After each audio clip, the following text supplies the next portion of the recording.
Depression एक ऐसी बीमारी है जिससे दुनिया में कोई भी इंसान नहीं बच सकता। चाहे वो डिप्रेशन प्यार की वजह से हो या फिर घर वालों की वजह से हो, चाहे डिप्रेशन किसी भी हवाले से हो, लेकिन एक बात तो तय है कि जिंदगी में ये वाली बीमारी किसी पर भी आ सकती है। इस तरह के मर्ज का शिकार मैं भी हो चुका हूं। मैं इस बीमारी से निकलना भी चाहूं तो नहीं निकल सकता, क्योंकि मैंने डिप्रेशन को अपने खुद के अंदर पाला हुआ है।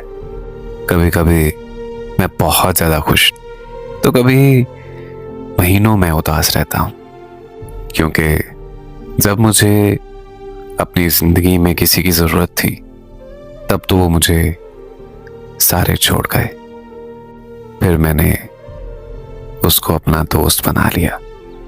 मेरे घर वालों को ये लगता है कि मैं बहुत ज्यादा खुश हूं और मैं बिल्कुल ठीक हूं, मुझे कुछ भी नहीं है। लेकिन मेरे घर वालों को ये बात कौन बताए कि मैं अंदर ही अंदर से बिल्कुल खाली होता जा रहा हूं।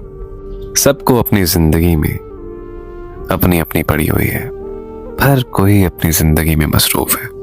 कोई भी किसी का पता नहीं करता, किसी को भी किसी का एहसास नहीं है। मैं जिस वजह से डिप्रेशन में मुब्तला हुआ हूं, वो वजह मैं अपने घर वालों को बता भी नहीं सकता, क्योंकि मुझे पता है कि मेरे घर वालों के दिमाग में एक ही बात आनी है कि कहीं तुम्हारा लड़की का चक्कर तो नहीं है। मैं ये समझता हूं कि डिप्रेशन की वजह सिर्फ लड़की नहीं होती, बल्कि घर वाले खुद भी इस चीज में शामिल होते हैं।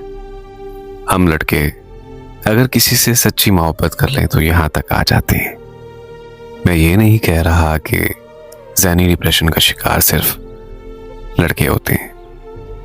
लड़की हो या लड़का, दोनों का एक ही जैसा हाल होता है कि बंदा अकेला हो जाता है, ना तो फिर सिर्फ उसको मौत नजर आती है कि यार काश मैं मर जाऊं, मेरी जान छोड़ जाए ऐसे डिप्रेशन से, क्योंकि मुझे इस दुनिया में समझने वाला, मेरा दुख समझने वाला इस दुनिया में कोई है ही नहीं।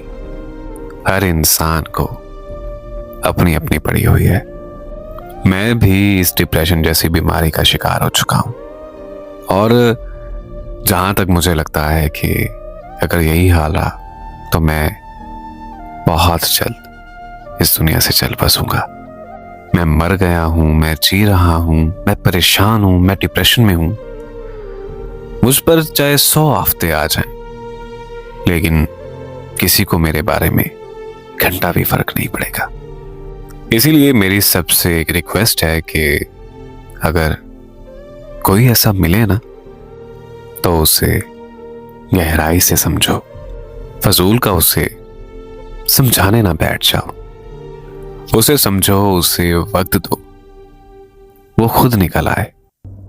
मेरी एक बात आप हमेशा याद रखिएगा कि डिप्रेशन एक ऐसी बीमारी है जिससे कोई इंसान नहीं बच सकता।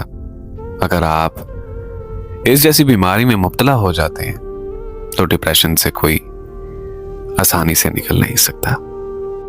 बस मैं आखिर में यही कहना चाहूंगा कि हमेशा खुश रहा करें, क्योंकि सिर्फ डिप्रेशन से बचने के लिए एक खुश रहना ही इसका इलाज है।